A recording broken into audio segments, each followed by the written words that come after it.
Bienvenidos amigos a este nuestro canal Mensaje de Dios. Yo quiero compartir con todos ustedes una de las sabias y valiosas enseñanzas del Padre Luis Toro. Acompáñame hasta el final de este video.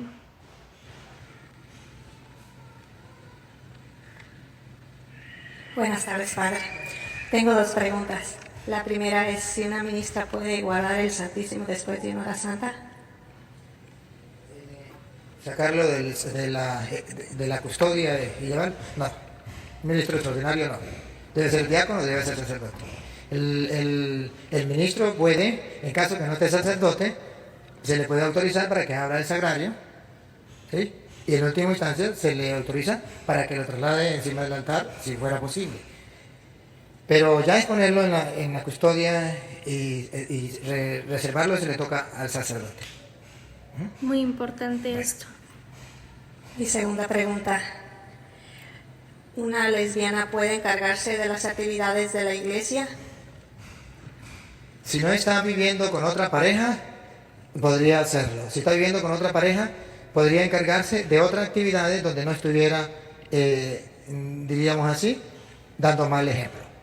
Si está viviendo con otra pareja. Ahora, si no está viviendo con otra pareja y hay una persona que está luchando y que él es lesbiana pero se apartó de la pareja y está viviendo la vida de la gracia, sí podría hacerlo.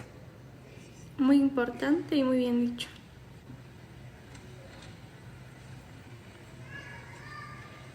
Buenas tardes, Padre.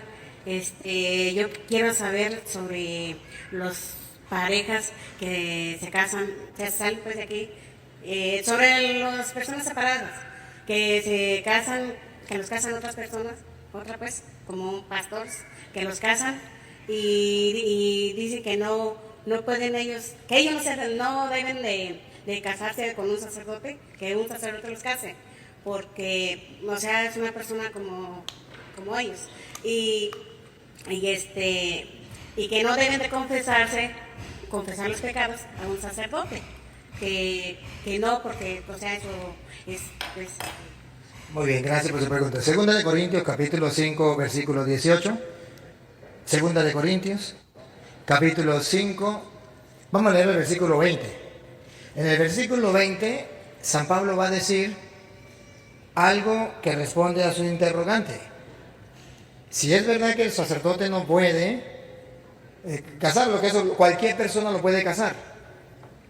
Usted verá que San Pablo en 2 de Corintios 5:20 dice: Nos presentamos pues como mensajeros de parte de Cristo, como si Dios mismo les rogara por nuestra boca. Nos presentamos pues como mensajeros, como embajadores de Cristo. ¿Y cuál es la clave? Como si fuera el mismo Dios. Eso es lo que tienen que subrayar. Como si fuera el mismo Dios que les hablara por nuestra boca. Ahí vemos con claridad, tanto en la Biblia católica como en la Biblia protestante, que hay instrumentos de Dios, como si fuera el mismo Dios.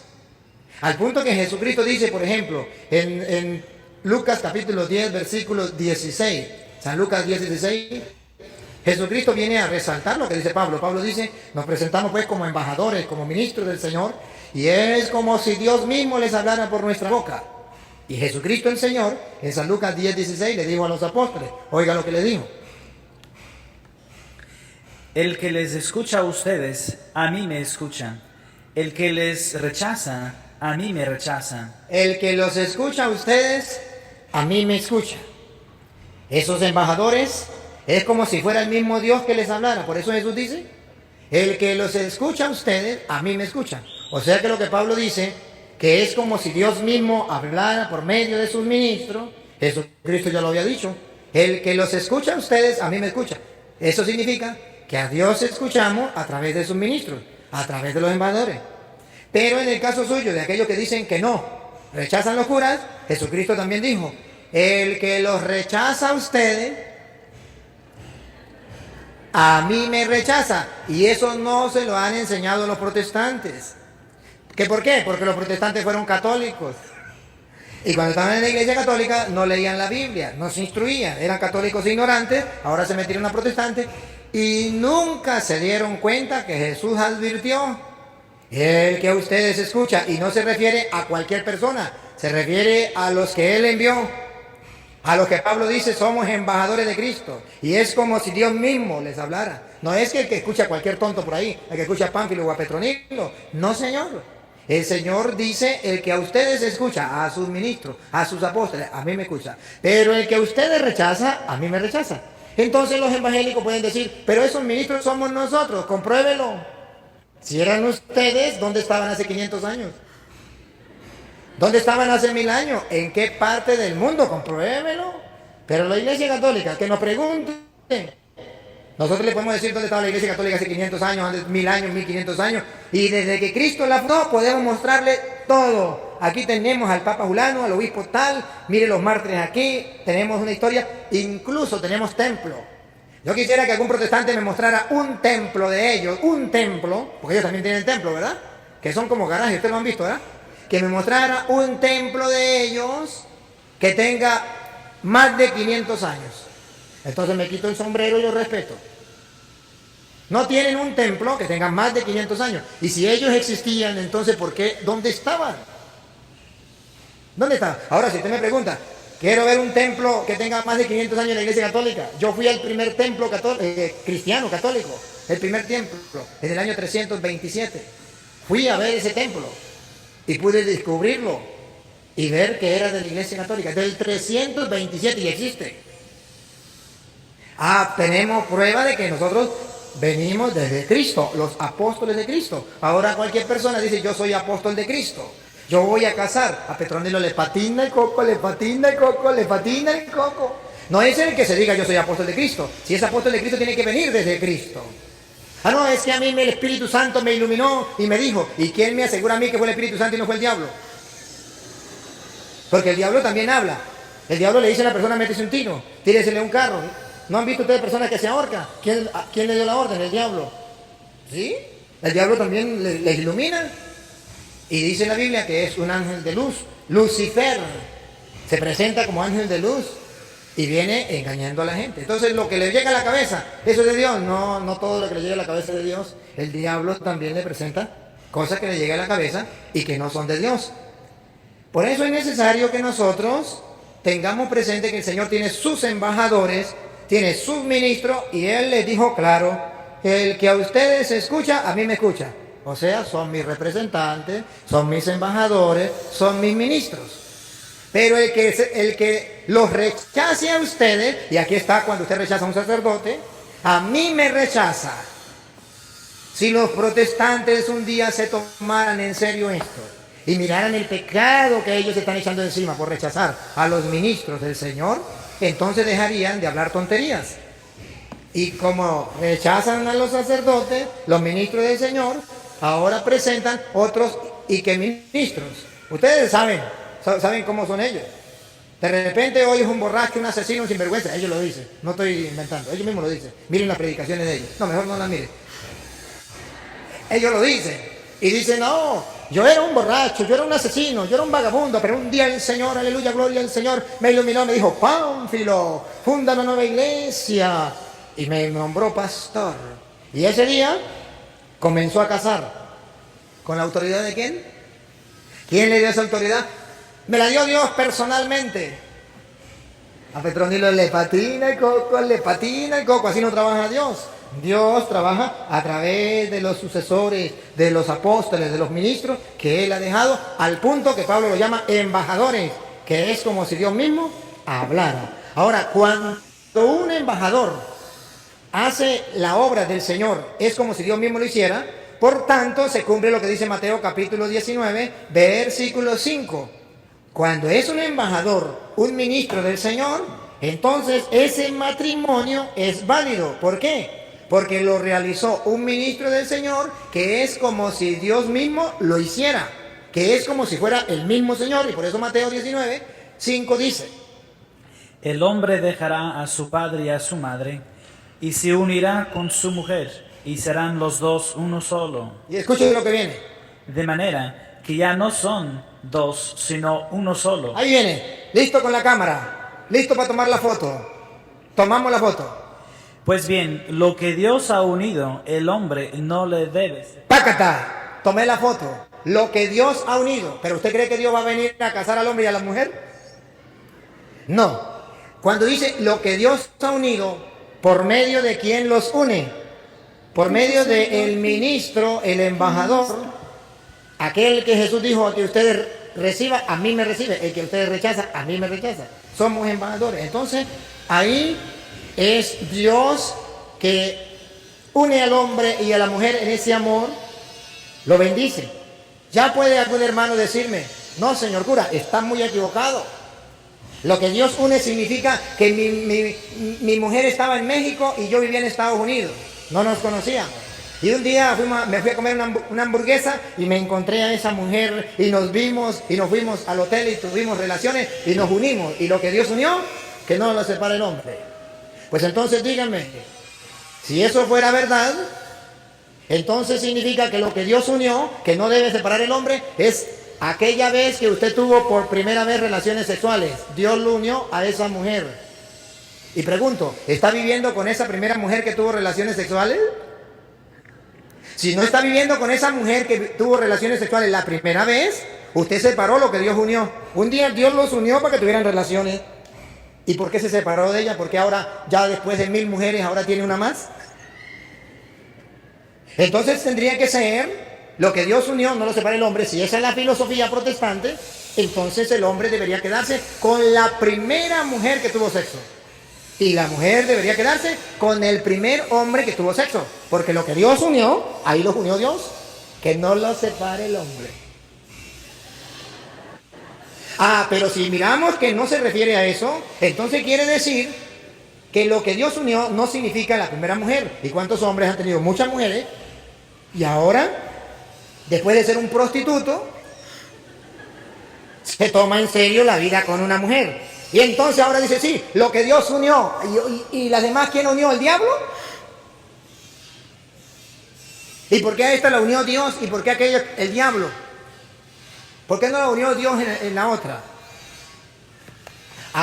¿Cuál es la diferencia? Lo que Dios unió es cuando hay un ministro de Dios, representante de Dios, como dice Pablo. Entonces ahí sí podemos decir lo que Dios unió, porque es el hombre encargado que Dios dejó. Por ejemplo, igualmente en los otros sacramentos, el bautismo, por ejemplo, en San Juan capítulo 4, versículo 1 en adelante, dice la Biblia que Jesucristo bautizaba.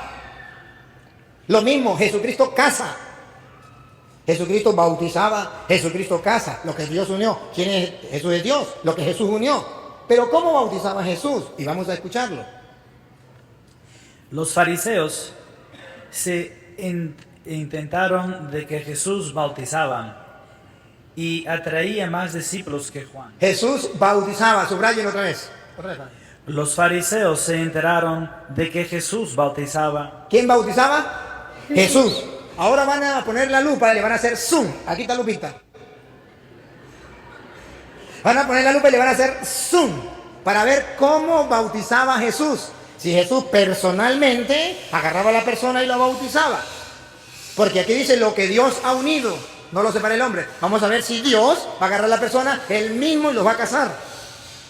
Lo que él bautizaba, Jesús bautizaba, repítalo. Los fariseos se enteraron de que Jesús bautizaba. Ahí viene, ahora escuchen, Lupita nos ayuda. Y atraía más discípulos que Juan. Ahí. El Señor, aunque Jesús no bautizaba personalmente. Otra vez. Aunque Jesús no bautizaba personalmente. Otra vez, que lo escuchen los protestantes. Aunque Jesús no bautizaba personalmente. Si él no bautizaba personalmente, ¿por qué dice Jesús bautizaba más que Juan? Entonces, ¿cómo bautizaba Jesús? Aquí viene. Sino sus discípulos. Otra vez. Sino sus discípulos. Otra vez. Sus discípulos. Los discípulos. Cuando lo hacen los discípulos de Jesús, es como si lo hiciera el mismo Jesús. Porque ellos son embajadores. ¿Recuerda lo que dice Pablo? Somos embajadores. Y es como si Dios mismo lo hiciera. Entonces Jesús bautizaba. pero no era Jesús, eran sus discípulos. Lo que Dios ha unido, no es que Dios va a venir a celebrar el matrimonio, a presidir el matrimonio al hombre y la mujer. ¿Usted quiere a Petronila? ¿Usted quiere a Pánfilo? Yo los uno. No, hay unos ministros y es como si fuera el mismo Jesús. Entonces esta gente se burla de la ignorancia de los católicos que no quieren leer la Biblia. Y entonces dice, no, ¿yo para qué me voy a casar? Yo, el día en que yo me encuentre, porque tiene muchas mujeres, y el día en que yo me encuentre el amor de mi vida, ese día sí me unió Dios. Mientras tanto me unió el diablo. No, señor, así no es. Es distinto. ¿Y la otra pregunta que me hizo hoy? Sobre los niños que nacen y les presentan a Dios. No, eso no fue lo que usted me dijo. Los niños que nacen y que les presentan a Dios, y luego los dejan que crezcan y los bautizan. Bueno, está bien esa pregunta, pero esa no fue la que usted me hizo, pero de todas maneras la voy a responder. Sí, se la voy a responder porque me gusta. Nosotros tenemos una manera de consagrar los niños a Dios. A ver si es San Marcos 10:13, y si no es 10:13, es 13:10. Si es blanco es negro. A ver si es San Marcos 10:13, cuando Jesús tiene una conexión directa con los niños. 10:13. Algunos presentaban sus niños a Jesús para que los tocara. Ustedes vean cómo aquí nos presenta la relación de Jesús con los niños. Algunos presentaban los niños a Jesús. ¿Para qué? Y los discípulos. No, ¿para qué? Otra vez. Algunos presentaban sus niños a Jesús para que los tocara. Para que los tocara, siga. Y los discípulos reprendieron a esa gente. Y observen, discípulos, ¿verdad? Los ateos. Eran los discípulos, los que creían en Jesús, los que seguían en Jesús.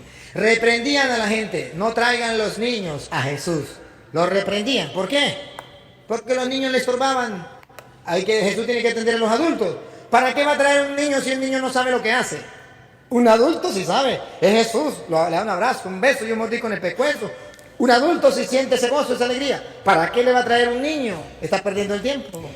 Reprendían a los niños porque el niño no tiene uso de razón. El niño no se da cuenta que está saludando a Jesús. ¿Para qué se lo lleva?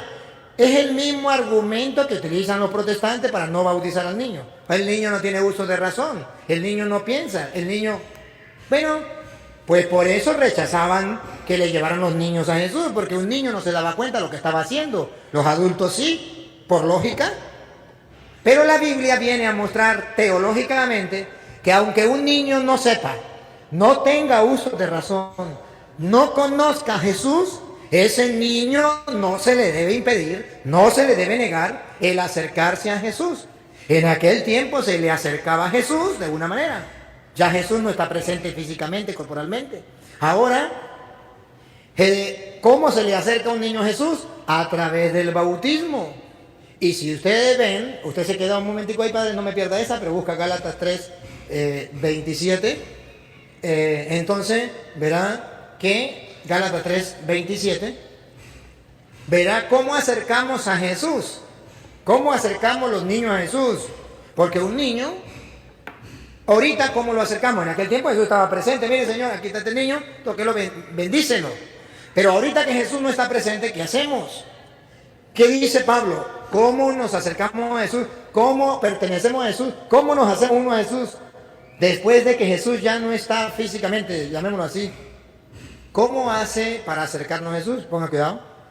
Todos ustedes fueron bautizados en Cristo y se revestieron de Cristo. Ya no hay diferencia entre quién es judío y quién es griego, entre quién es esclavo y quién es hombre libre. Y escuche, con el bautismo que logramos. No se hace diferencia entre hombre y mujer, pues todos ustedes son uno solo en Cristo Jesús. Uno solo en Cristo Jesús. ¿Por medio de él? Por medio del bautismo nos acercamos a Jesús. Nos hacemos uno solo con Jesús. Y los protestantes dicen, los niños no, porque no tienen uso de razón. Pues allá en aquel tiempo estos discípulos que representaban los protestantes, que también son discípulos de Cristo, pero que no aceptan que los niños se acerquen a Jesús, le impedía, vuelva otra vez a San Marcos, por favor, le impedían que los niños se acercaran a Jesús. Y ahora vamos a ver si Jesucristo le aplaudió y les dijo, muy bien, protestantes, así es, los niños no tienen uso de razón, no tienen que venir a mí. Vamos a ver qué dijo Jesús. Jesús al ver esto se enojó. ¿Qué hizo Jesús? Se enojó. Jesús está enojado con los protestantes. Y se enoja con el papá y se enoja con la mamá cuando no quiere que los niños se acerquen a Él por medio del bautismo. Jesús está enojado con los pastores evangélicos que no permiten que los niños se acerquen a Jesús. Jesús se enojó, repítalo. Jesús al ver esto se enojó y les dijo, dejen que los niños vengan a mí. Repítamelo otra vez, Padre. Dejen que los niños vengan a mí. Protestantes que me están escuchando, escuchen el grito de Jesucristo. Oigan, no soy yo. Es Jesucristo, ese que usted dice que es el camino, la verdad y la vida. Y que ustedes le creen a ellos porque ustedes son evangélicos. Y que ustedes creen lo que dice el Evangelio y se apegan al Evangelio. Escuchen lo que dice el Evangelio en labios de Jesús, repítalo. Dejen que los niños vengan a mí. Dejen que los niños vengan a mí. ¿Por qué los impiden? ¿Por qué se lo impiden? Jesucristo le reclama a todos los protestantes. ¿Por qué le impiden que los niños vengan a mí? Es que no tienen uso de razón, dice Jesús. ¿A mí qué me importa? Déjenlos que vengan a mí. Por eso no querían que se lo llevara Jesús, porque no sabían lo que estaban haciendo. Los adultos sí. Y Jesús dice, no importa que un niño no tenga uso de razón. Déjenlos que vengan a mí. No se lo impidan. Por eso es que nosotros decimos que los protestantes no son evangélicos. Porque el evangélico escucha la palabra de Jesús, el evangelio. ¿Qué dice el evangelio? Dejen que los niños vengan a mí, no se lo impidan. Como ellos no le hacen caso al evangelio, ellos no son evangélicos, ellos son evangélicos. Y evangélico, yo, padre, pero no es evangélico, es evangélico. Evangélico es el que le hace caso al evangelio y no lo cambia. Evangélico, el que no le hace caso al evangelio y lo cambia. Los protestantes no son evangélicos, porque el evangélico debe decir lo que dijo Jesús. Dejen que los niños vayan a Jesús, no se lo impidan, ese es evangélico. Muy bien, amigos, hemos llegado hasta el final de este video. Vemos esta valiosa reflexión. Una pregunta que me gustó mucho, que hizo una señora que es de una persona que sea lesbiana, homosexual o tantos géneros que hay, pueden ir a la iglesia. Y pues el padre Listoro pues dice que mientras que esta persona no viva en pecado mortal, puede participar en muchas cosas de la iglesia. Entonces pues hay también un error que cometemos muchos los católicos, que somos los primeros en juzgar cuando Dios no lo ha hecho. Y decimos que no porque esa persona es lesbiana, no porque esa persona es homosexual.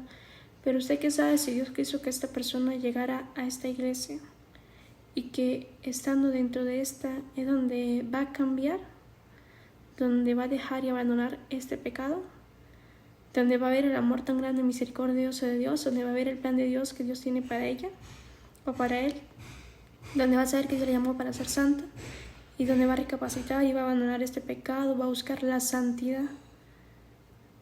Una persona que sea homosexual, que sea lesbiana, gay, puede alcanzar la santidad cuando vive en gracia de Dios, o sea, cuando no tiene este pecado, cuando se rehúsa a cometer este pecado.